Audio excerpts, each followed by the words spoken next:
Good morning. It is Rose and I am out in the garden. It's been raining quite a bit. Everything's wet and muddy, but that is a good time to, one, pull weeds, and two, plant out some fall crops.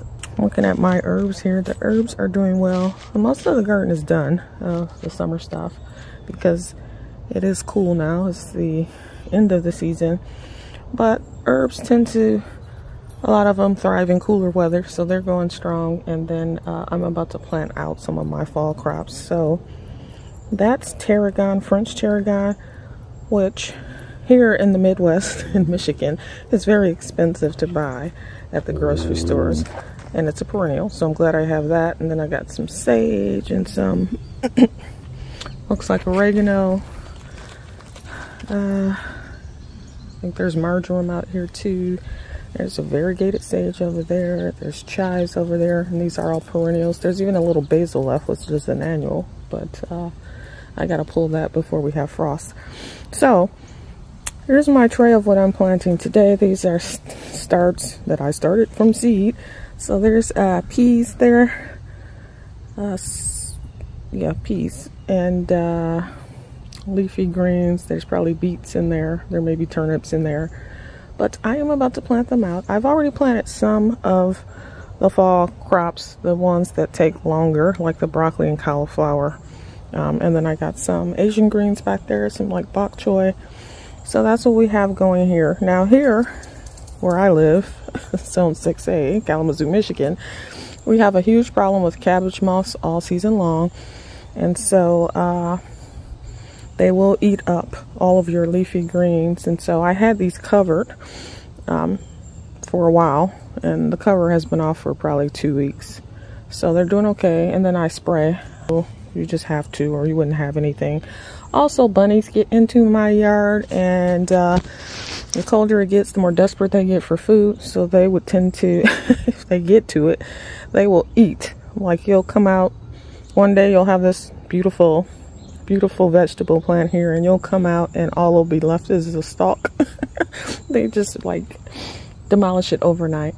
So I'm trying to keep them at bay. I got some time there. Back there I still have celeriac, which is a root vegetable that I cook like I would turnips or beets or any of that. I just kind of slow roast them, but they're tasty. I like all root vegetables.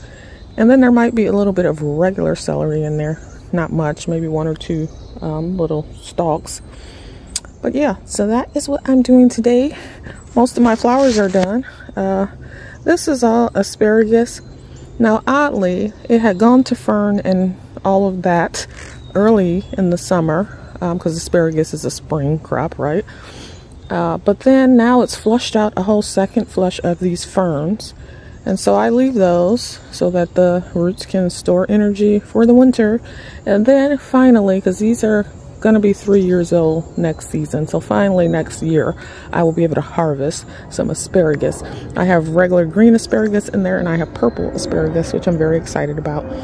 The only flowers I have left is this gomphrena, which I like it. It's good dried too. So I'm going to dry probably most of this and try to make some kind of wreath out of a dried wreath, flower wreath.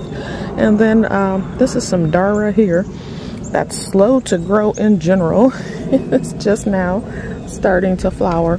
And then I have a couple of zinnias. I had a hard time with zinnias this season. Most of mine's got some kind of black spot or something and were sickly, and I had to pull them out.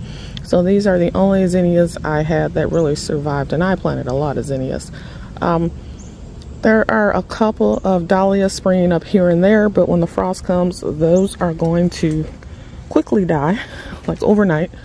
And so then I leave them a couple of weeks, and then I'll pull them up, dig them up I should say, and store them because they can't stay in the ground here. And then my grapes are almost ready to be picked. Some of them probably could be picked, but I'm trying to wait for them all to turn purple. These are Concord grapes. Now, they're seedless Concords.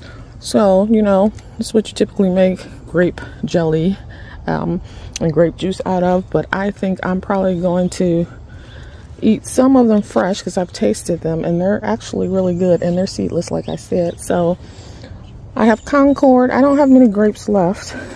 I pulled out all the wine grapes. So I have Concords. I think I have three Concords here. And then this is, which has nothing. It didn't do anything really this year. That's a sweet variety. Maybe a green grape. I'm not sure. This is another sweet variety, which I don't think I got anything off of this year. And then this is, I think this one is called a blueberry grape. Most likely because the grapes are blue, but that's a sweet seedless grape as well. So yeah, the grapes are last to the party. They're some of the last things to ripen here for me. So that is what I am doing today. That is my gardening chore for the day. And that's pretty much all I got. All right. Bye-bye.